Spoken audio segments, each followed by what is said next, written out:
How's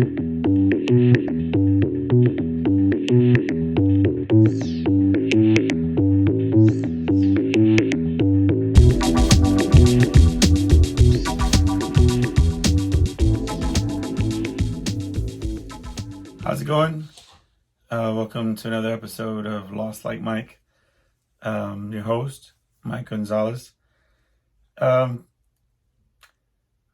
Thank you for hanging out with me and listening to the show today. Thank you for subscribing, for leaving comments, for emailing me at lostlikemike@gmail.com. I appreciate it very much. I don't know if you can hear in the background, you hear my dog pacing around. I offered to let my dog come into the room and hang out with me. I actually asked the dog, come on. But then the dog saw me setting up the camera and decided not to stay. So, I mean, when I say that, the dog really looked up at me, what I was doing, setting it up on the tripod, and he said, and then just turned around and walked back out the door. So, my dog is not a fan of hanging out, I guess. I guess because I don't pet her when I'm doing the show. That's silly. Anyway, a few notes. I didn't listen back to the show about last week, but a thought kept occurring to me that it may have come off as if the show is titled "Do Good and Don't Tell Anybody." And I thought about the fact that I mentioned a couple of good deeds or sort of things that I was doing. I wasn't specific, as far as to say that I actually did anything, but I didn't want it to come off as if at any point that I was saying that I do good things. I do remember saying something to the effect of that I don't do it hardly enough or consistently, or I wasn't trying to toot my own horn. Now my dog is barking.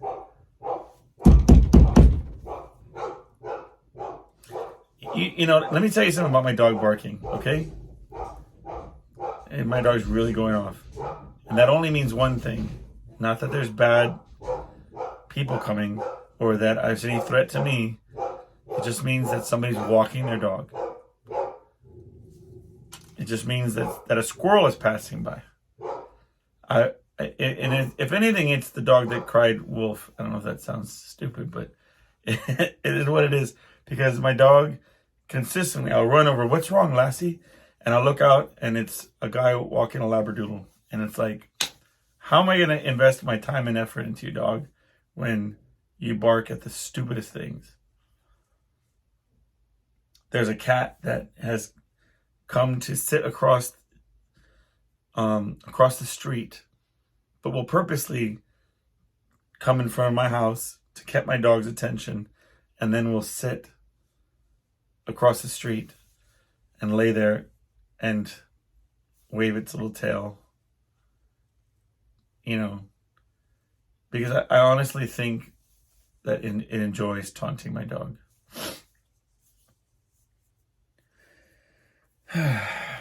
Anyway, I apologize for the dog barking on the show, but such is life. I know it's disrespectful to drink on the show, but I'm just thirsty. All right. So that was just a note on the last show. I didn't want to come off as if I was saying, that I have my issues with people broadcasting on social media and different things, that they're doing good things for others. And then here I am on a podcast talking about how I do things. But that wasn't my intention. If anything, I was being, self-deprecating in my talking about those things. So I would like to do more, but that's for another day. I found out that my mom listens to the show sometimes. When I first put out the show, I remember wanting to make a joke. Obviously it wasn't a good joke, or I might have said it out loud, but because my followers had gone up from like 1 to 2 or something like that, or I had gotten my first follower or whatever it was. It was in the first show or two, And I wanted to say, well, it's not only my mom now, right? But the truth was that I never expected my mom to ever listen, and because I convinced myself that nobody listens to the show, so that I could speak more freely. And then the other day, my mom was like, "Oh, I heard your show. I thought it was funny." Or I said, "Mom, it's not a comedy." Okay, but thank you for saying that. No, I'm just being rude. But I did tell her, that I just speak my mind and say whatever I feel like saying on the show. I always I respect other people's truths, and I don't share certain stories. But we are talking about. I asked her if she wanted to come on the show, and that was a big fat no. She was like, "No way." But one of these days, with her permission, I'll share some of the stories. But I have to get her permission. But it was interesting to note that she listens. I'm about to pay somebody to go back through the earlier episodes and cut clips, and so I could post them as shorts. I don't really want to do. I don't want to go back and listen to old episodes myself, so that's why I say I'm going to pay somebody to do it. But because I don't want to think about what I've said.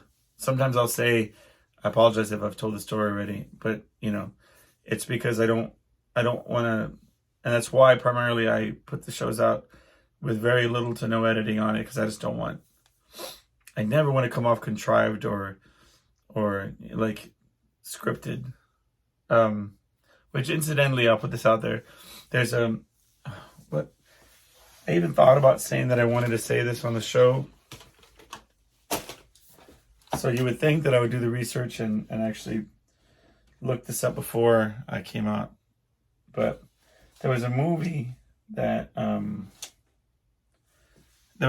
watched because I just happened to be watching entirely too much streaming videos and TV shows that not very happy about that, but there was a movie by B.J. Novak. You may know him from he's most famous for his time on The Office. He played I put a picture up of him. And he made a movie called Vengeance that I happened upon. And I think it was on Hulu. I don't want to go too deep into this, where to stream. Yeah. Okay, so, but I was very surprised, pleasantly surprised that is. I really liked it. It was a good movie. It had, well,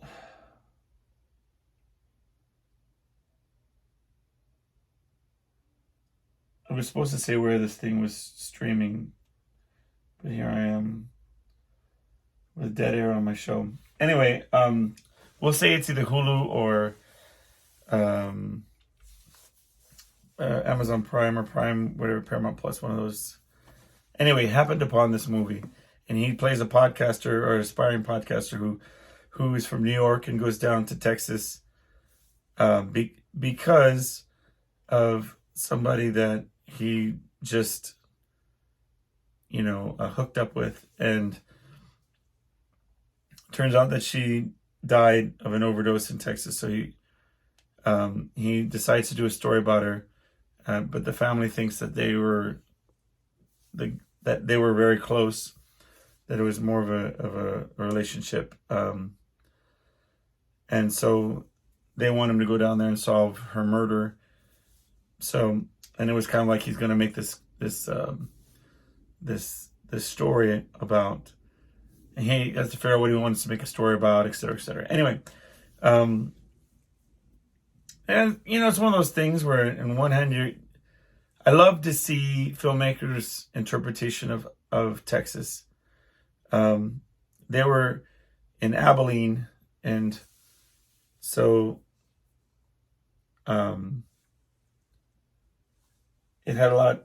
It was very much rodeos and cowboy hats, and Texas is so big that I can't be like judgmental. I don't know if he was spot on with all aspects of it, or if there was too many stereotypes. I know there's a whole section on Whataburger, which is different.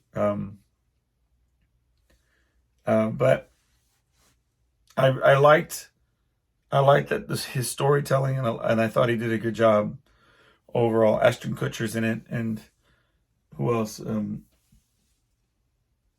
lot of not nobodies, but a lot of younger actors are in it. But very pleasantly surprised. I enjoyed it. Sometimes I happen upon movies and I'll just, based on the tagline, or sometimes I'll watch 2 seconds of a movie by, in contrast, and I just can't. That was a phenomenon that I think, if you're familiar with Redbox, right? It was where you would go, and outside of gas stations or certain places, it was right after Blockbuster and all these Hollywood videos closed down, and there's still a few of them out there, like at Walgreens or some of these shops, where it would like be $1 to rent a movie, and it would spit out the DVD or Blu-ray, and you would turn it back in,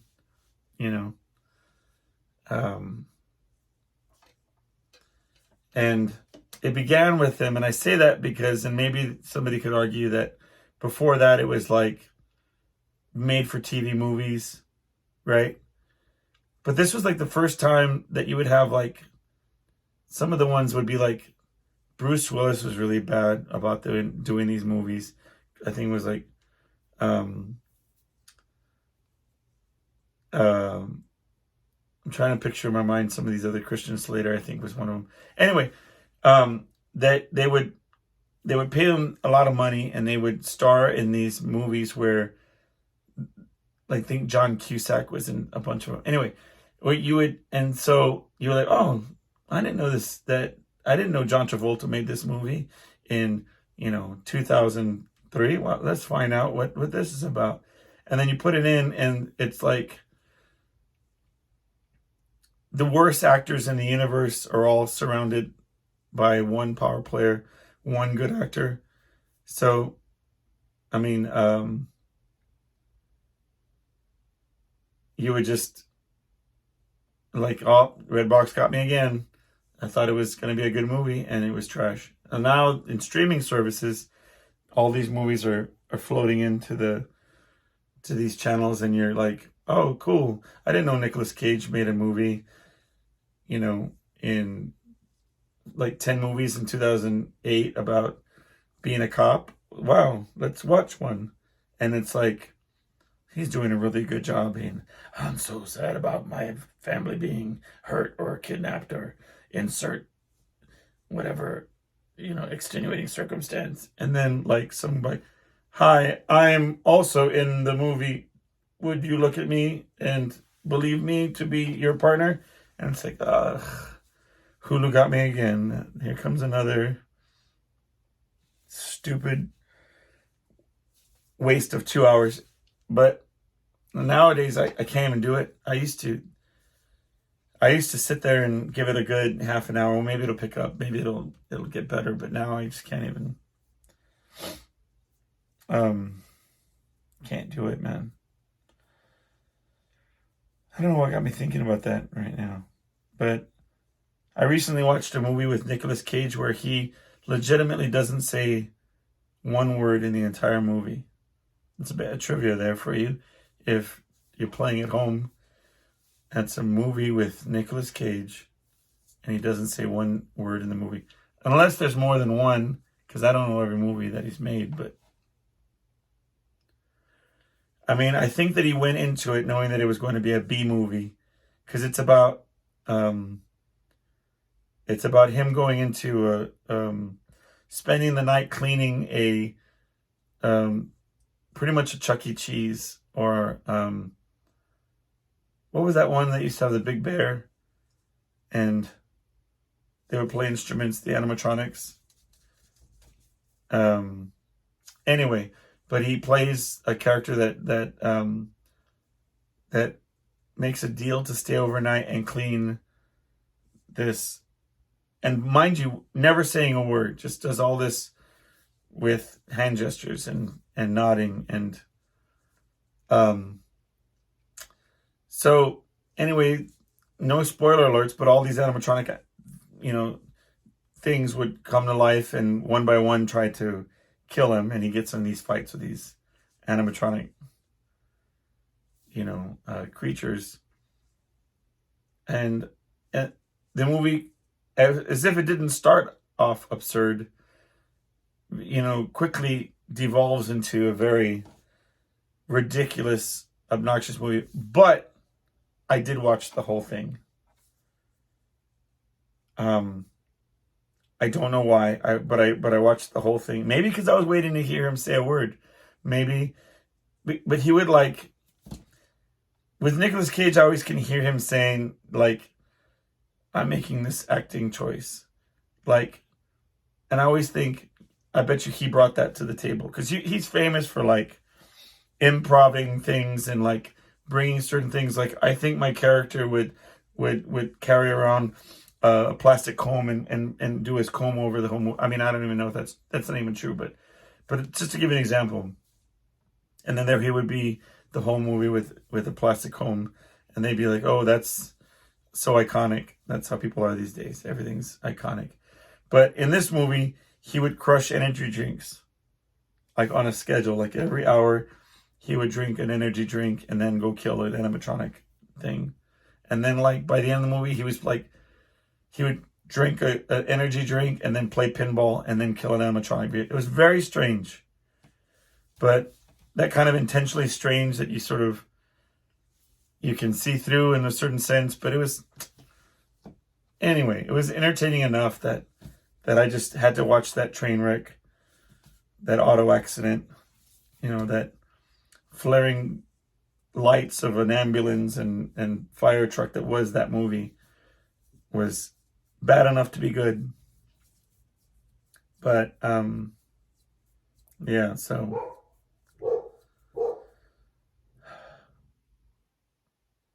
see, if you listen closely, not only can you hear my dog barking, but you can hear the Labradoodle barking as it's being walked across in front of my house.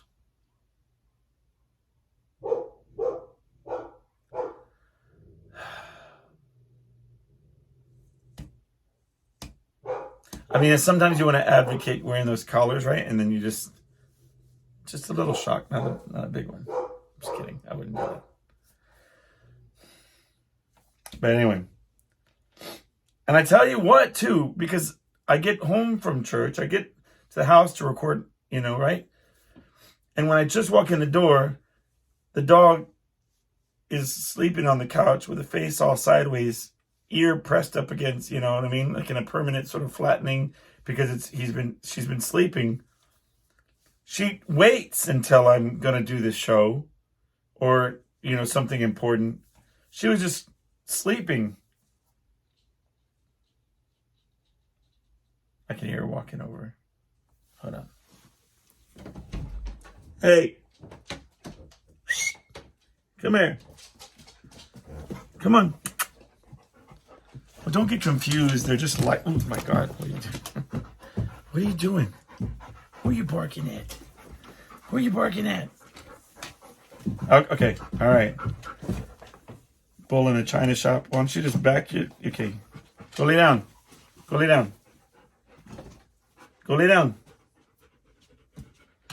if you're listening, I apologize. If you're listening on an audio only format, my dog is trying to figure out how to navigate through my lighting and camera tripods and won't just go lay down like a good girl. Nobody wants to hear your huffing and puffing over there, donkey. Why don't you go lay down?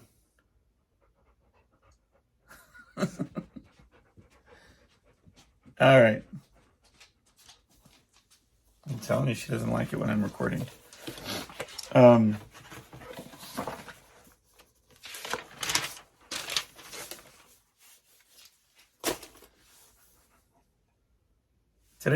This week's been kind of a weird one. I don't know if I would have done it maybe after. I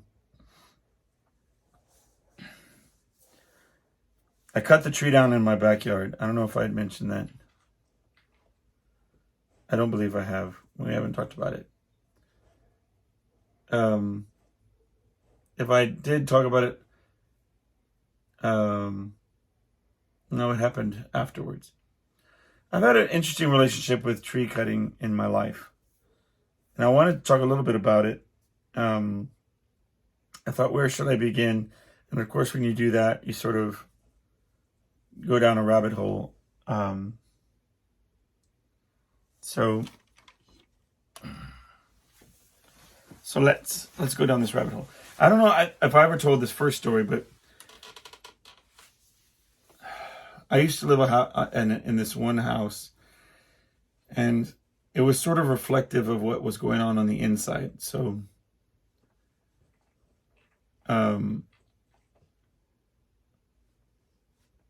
when we just seemed to be this troublesome house. We often called it a haunted house, and I've talked about that to a certain extent. But as much as we would mow the lawn or rake the leaves or do the typical things that you would do to upkeep a house, there was this large tree that was in the front yard, and it had long since died. But it was ginormously huge as far as the trunk was. If you put your arms out and try to make them into a circle as wide as you can, I mean, just a giant trunk, and taller than,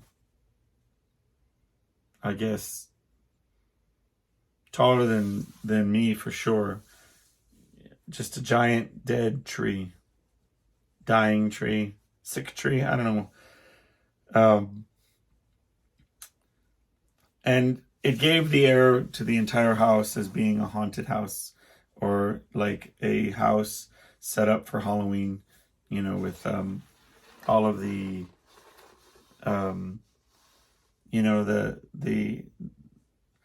the bats and the graveyards in the front yard, and you know what I mean, like the cobwebs and things that you would expect on a haunted house. Well, this tree was sort of, it did all that in just being in and of itself. Because we didn't have one of those, it was just a small suburban plot, like, that was occupied 1/4 of it, was this tree.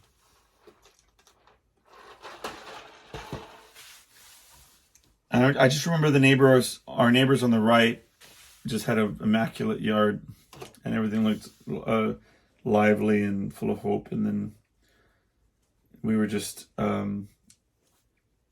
plain dirt and this tree.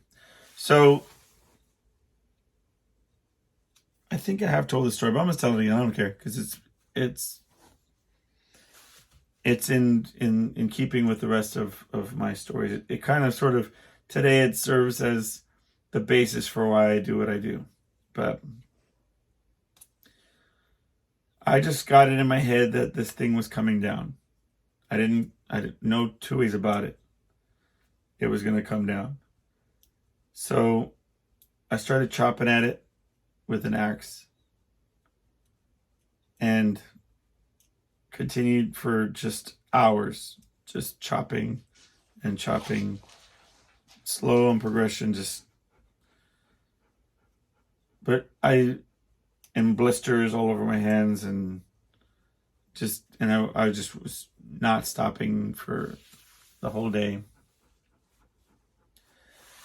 But just when I was about to give up and I was drenched in sweat and just barely having any sort of oomph with my axe swings, I was just barely hanging on. A neighbor from a cul-de-sac that our house was attached to came up and asked if he could take a swing at it. And then the next thing I know, there was neighbors from up and down the block that came over, and were all, taking turns and bringing their own, stuff. And then the tree came down, and there was nice cheer from the gathered crowd. And I don't know, I was proud of that. I participated in that and instigated it, but at the same time, kind of like, well, this is what brought my neighborhood together, is my dilapidated tree, and sort of my embarrassment of like having this dead tree in my front yard. But there was something fulfilling when it came down. I guess maybe that's what seeded in, like, flash forward to when I move into the house that I'm currently at. And I've been here for maybe 10 years. When I first moved in, they had 2 trees in the backyard and one in the front yard. That there were more trees than that, but I'm saying there was 2 in the backyard, 1 in the front yard that were sick. 1 was sick. No, 2 were sick, and 1 was growing so close to the front, so close to the foundation that the roots were tapping into the foundation of the house. Okay, but it wasn't even on my radar yet. When I first moved in, I thought it's a very cute little house, very humble house, nothing crazy. It's funny because sometimes it reminds me of the house that I grew up in, but without the hauntedness. But although I'll tell you a scary story about the house later. But anyway, the house was cool, charming, if even. But when you would look out the back, you would see like this dead tree that was really sort of thick. And it was just the kind of like the stump of it, right? It was this big, just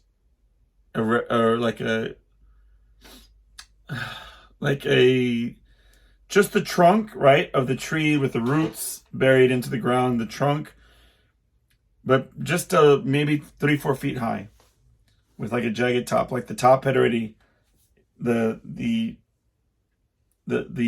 branches or what have you, the ones that would grow up and out, had sort of died and fallen off. So it was just this ugly stump, right? A raggedy looking stump. And then this big old tree to the left of it. Okay. And that one was sick, because but we'll cross that bridge in a second. So anyway, I went out and I said, you know what? That trunk is coming out of the ground, right? And now, did I use a trunk grinder Did I drill a hole in the middle? I started doing my, your typical YouTube research. How do I get rid of this stump? And they were like, drill a hole down the center and pour like some whatever, I don't know, tar, or I don't know what it was, I forget now. Gasoline, I don't know, put something down the middle, and then it would rot from the inside out. And I'm like, nah. And then like nowadays they use trunk grinders where just like, right? But when I first moved in, I went out with my axe and I said, me and this thing are gonna have a fight, and I'm gonna try to win. And I just started chopping at it and digging at it. And since here's I think here is the heroin dragon part of it. Because since it was dead, certain parts of it were really dead, I would take a whack at it and like a big old chunk would come off. So I'm like, damn, what am I? I'm like Thor up in here, like just one whack and it explodes, like, But then once I cleared the dead part, well then, you soon realize that it's not as easy as it looks. But so I started digging with a shovel around it, and then, uncovering more and more root until where I got really deep and I uprooted the whole thing. I cut it all up and I uprooted the entire thing. And then I relayed the ground to where it looked, and the grass grew back, and it's like as if the stump was never there. And like you watch those oddly satisfying videos on YouTube and stuff where people do these things. I'm telling you, there's no feeling like it. It feels so good to like set your mind on doing something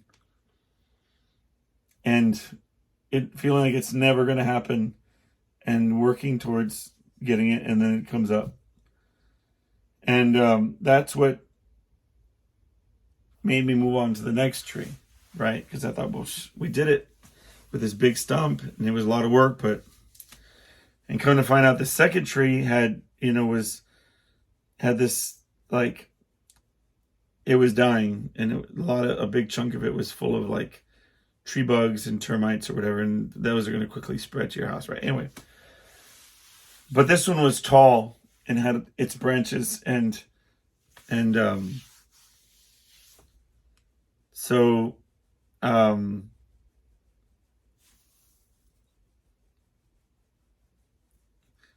I ended up cutting it down with my my father-in-law, and a tremendous amount of work and ladders and ropes and again when it all came down and we moved everything into the front, I had to dig up the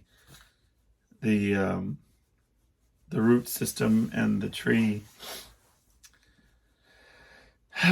And that one was a ton of work, and it was the opposite effect where it's like, geez, if I ever have to do this again, I'm going to hire somebody, right? I did the one in the front yard. And by the way, for all the environmentalists that are freaking out, when I dug up the first one, I planted a lemon tree. And then when I dug up the second one, I planted a pecan tree and a pomegranate tree, right? So chill out. I'm still in God's good grace when it comes to planting trees. But I had to take out the tree in the front yard too, because, and then I remember my neighbor gave me a hard time because she was like, that tree gave shade to my yard, and I was like, yeah, but it's tearing up my foundation. She's like, well, but the shade, and I'm like, sorry, lady. What do you want to? But that one was a much smaller tree, not even worth telling the story. Anyway, so I had this negative relationship with this fig tree in the corner of my property. It was like where the fence line meets up, right? And at a time, I tried to trim the tree down, okay? Because we were having this privacy fence was being built, and the state of the tree wouldn't allow them to work back there and to do it in such a way that was effective. So I went back there myself, and I had a chainsaw, and I started cutting these different bigger branches down and clearing that area so they could get in there. And I had a saw, and I had a chainsaw, and an axe, and whatever, when needed. Long story short was, when I did that, when I messed with the fig tree, I started getting these big red blotches on my arms, and like rashes. And it turned out that the tree sap from the fig tree caused these allergic reaction to people. Sometimes, and listen, I'm not trying to gross anybody out. I do have pictures, but I don't think that you really want to see them. But if somebody is so inclined, just email me and I'll send you a picture. I don't know if you want to see the stupid rash on my arms. I mean, I wasn't posing or anything. It's just... Anyway, so...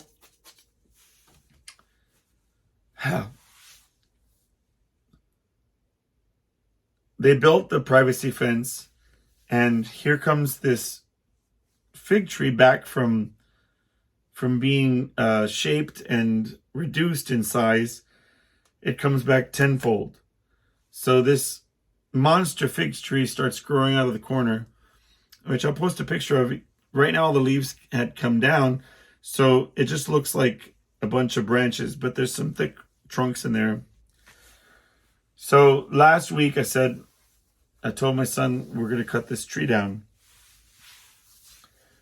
And there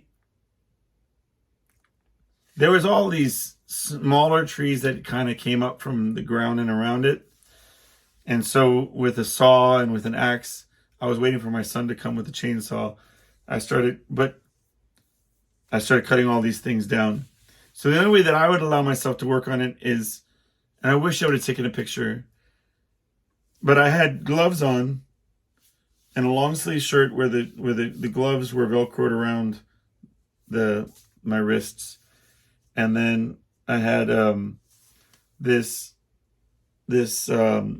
thing that covered my face, and then I had goggles on, and I had a bandana keeping it all in place. I had to tell my daughter, like, hey, daddy's putting on a costume, so don't freak out. And then I said, so I'm going to come around the corner. Are you ready? And then I came around the corner and she giggled. I think I looked ridiculous, but it was necessary, because I was like, I'll be damned if I'm going to have this tree sap get on me again. But,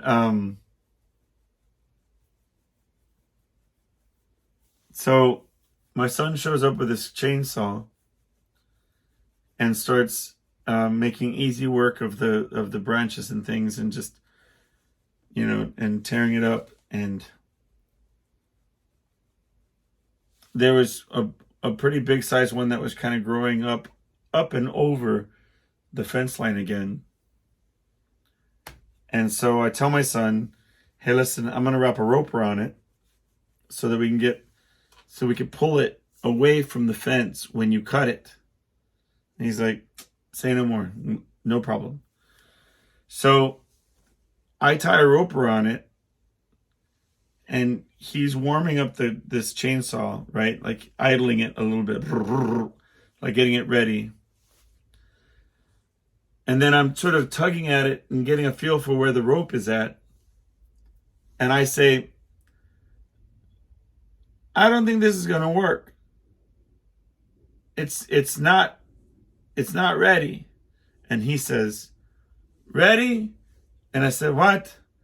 He starts really grinding it now. And I said, no, it's not working. It's not gonna work. And he's like, working. Okay. I don't know what he was thinking, right? So he, boom, goes into this tree trunk, this at an angle that's going over my fence. And I'm like, oh, amen. And so before I know it, he's through the thing. I give it a good yank.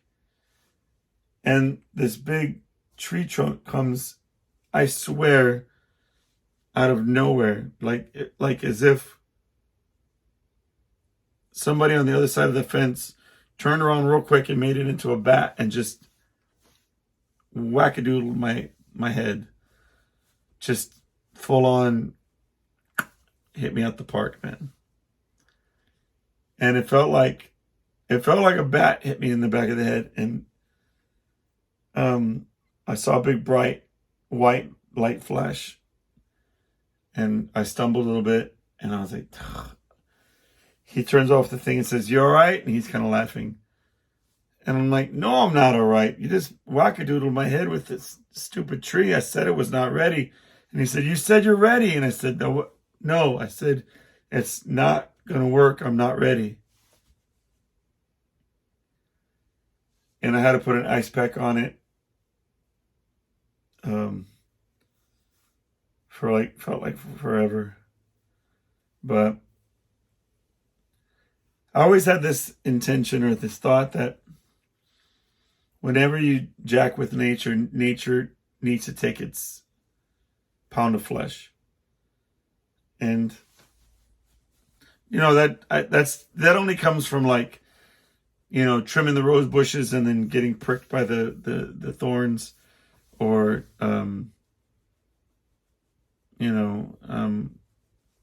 moving branches from the backyard to the front yard, and you get some scrapes on your arm. That's just par for the course is what it is. But I'm at that age where, man, I don't like getting those head injuries. It freaks me out a little bit more than, when you're a kid and you just like, you get hurt and you think that, well, people get hurt and whatever. But I didn't have any of the symptoms that people that were in like the WebMDs for severe concussions, or I just had where I said to myself, man, I don't want to have a slow bleed in my brain, or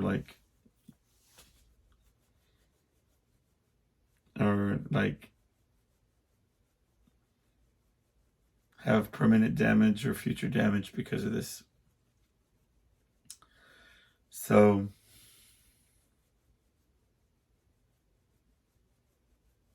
anyway, but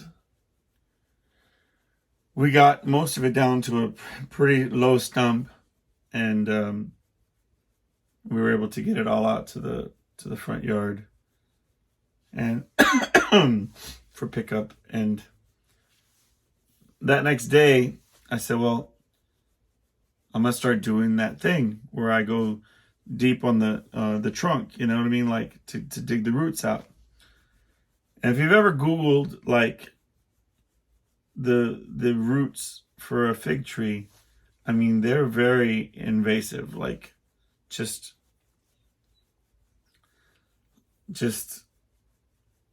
like an octopus with like its tentacles like just everywhere, right? So I don't even know. But the latest was I went out there after work the next day, in lieu of going to the gym, which we'll talk about that in a second. I said I want to go to, we'll talk about that. But I started digging around. I started chopping at it a little bit and found very deep entrenched roots. So that's going to be fun. But it got dark really fast, so I went inside. Turned out all of our internet was out. Because apparently either when my son was using the chainsaw to cut the branches down to smaller pieces, or when I went out there and was chopping, I hit our line, or our line for the internet. So the only reason I say it wasn't me, and even though it happened right after I did it, was because the cable guy had repaired it the next day. But when I went over to look, it was up against this section that I really wasn't even anywhere near. But I think when I was yanking at the roots, if it was cut but still, lined up, it was just, the guy said it looked really clean, the cut. So when I was moving whatever I was moving, I think I just moved the wires apart from each other as near as I could figure. But I'm not really, it doesn't matter. But now I have to call the city and get like lines drawn into where and how I can cut at this tree to get the root up.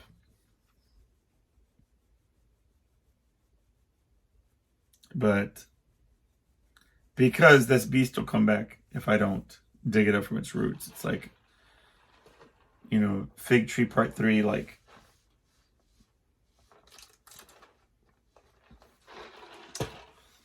it's just the ever reoccurring sequel. Right at the end of that, I was thinking of something else that I wanted to. Oh yeah. So I'm supporting my wife. She wants to go back to the gym. She's already gone. She got a membership, and even though I have a home, the stuff outside to have a gym, I signed up as well. I'm gonna start going again. I've lost 6 pounds, but not really trying too hard, just kind of figuring it out, trying, So,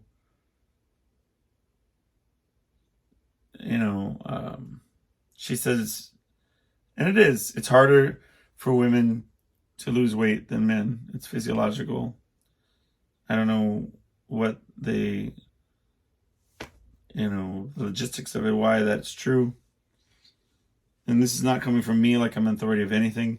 This is just coming from anecdotal evidence from the different females that I've talked to, and friends and family that just say that they exercise and diet, and that it's a much harder task than their counterparts or their respective partners.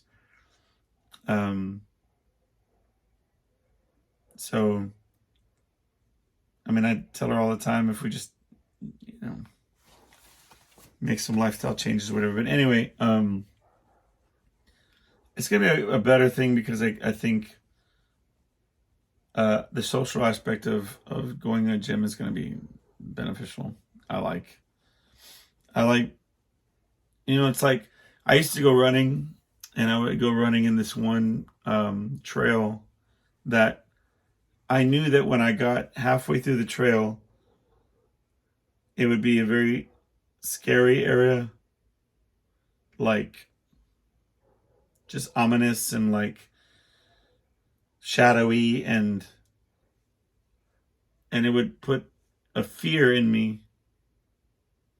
And where I would normally want to take a minute and like walk or rest, I would like double time it and like start to really gun it out of fear that, something was going to jump out of the woods or poke its head out from around a tree. And so I would run this trail so that it would incentivize me to work harder at one point, right? And that's, I think, it's sort of what I would say is like being at the gym, where you go to a gym and there's other people there and they're working hard or doing what they do, and maybe so even on a subconscious level you feel like you're incentivized to not look like a chump or not look like you aren't, like, that you're actually trying or what have you. So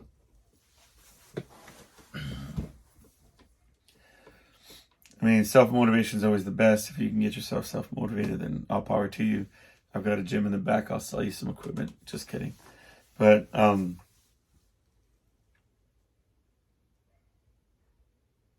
yeah, I want that farmer strength, you know. So I'm working on a short story. Maybe it'll be maybe a short movie video. I'll hire one big name actor and a bunch of crappy actors, and we'll sell it on Redbox.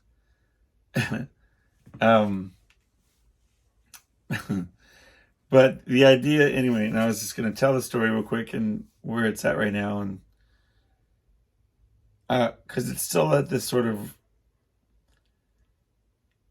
this conundrum stage of the story where the premise in my mind is there, but where it would go, it's my version. It's sort of, I've never seen Eat, Pray, Love or read the book or seen the movie, but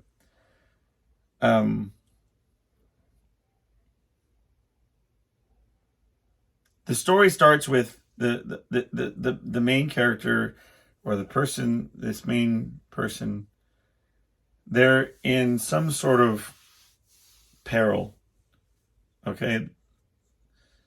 There's something that is threatening their life. Now, whether it's a really bad car accident and they're having to claw their way out, or whether they're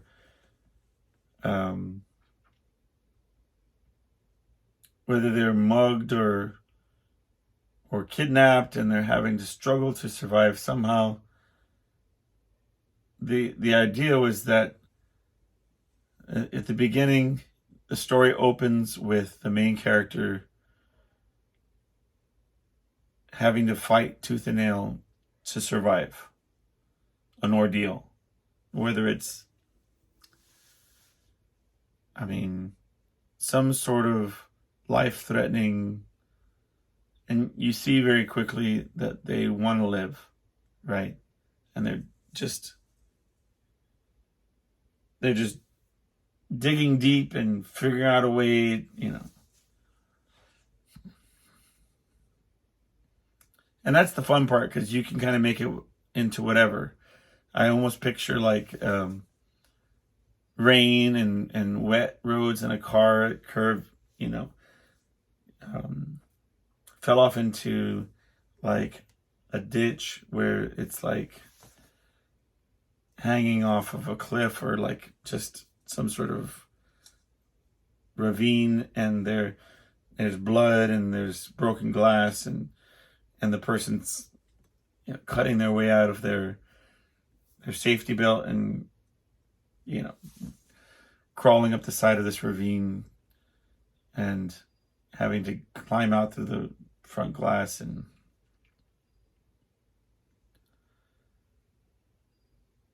then smash cut, and they're sitting in a cubicle. And that's where I've gotten so far. It's like the thought is that we do all these things because life's so precious and life's so valuable, right? We do anything that it takes,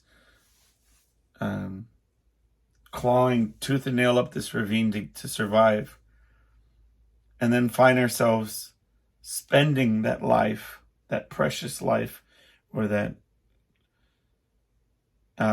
sitting at a desk or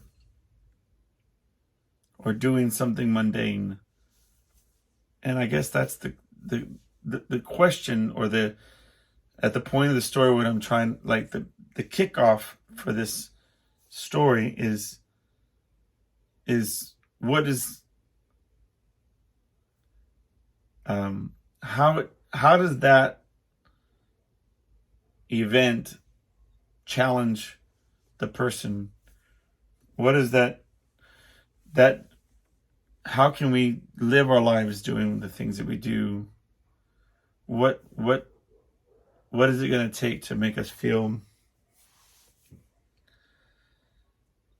to find to add value to that life? You know what I mean?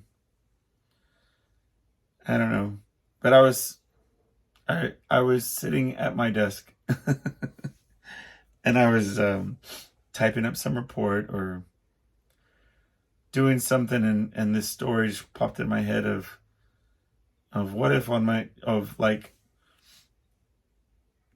how can you go from that struggle to survive? It's like, I'm gonna make it. I'm gonna, no matter what, this boat is sinking, I'm gonna survive. For what? So that you can make it to work on Monday, so that you can, what is it that you're surviving for? Anyway, when I figure it out, I'll put it in the book. No. But I think the question is the first step. And if I could write it correctly, then I think that it would be an interesting story. Because what it challenges me to do, when I was sitting there at work, I said to myself, I have to do things that make me happy. I have to accomplish something that makes me feel fulfilled. I have to help others. I'm always saying that the preacher at my church calls me out, but like today he was saying, there's nothing wrong with asking, or surrendering and saying, hey, how can I help others? How can I be of service?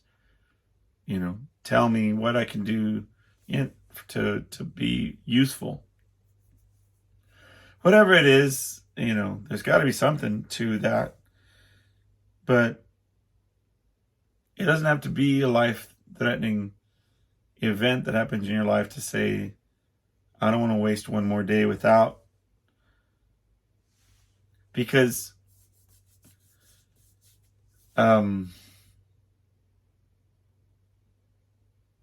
it's like, what's scarier? Seeing whatever scary thing, whatever danger, whatever threatens your life in front of you, like a vehicle losing control, or a turbulent aircraft, or a sinking boat, where you see something that's trying to steal your life, or not seeing the danger of what is stealing your life. That's super heavy. I didn't even think of that until this moment. So I'm gonna have to ponder that bad boy for a little bit. That's a lot.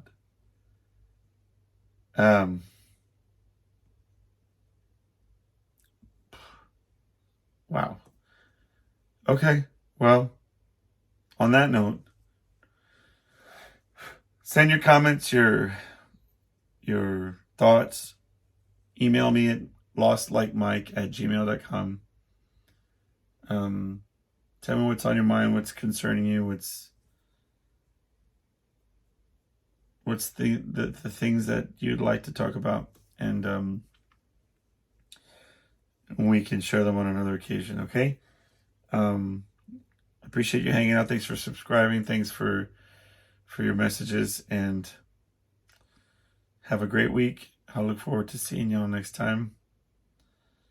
And I'll work on this story, and we'll have to let you know how it develops. Okay. Take care of yourselves. I'll see you around.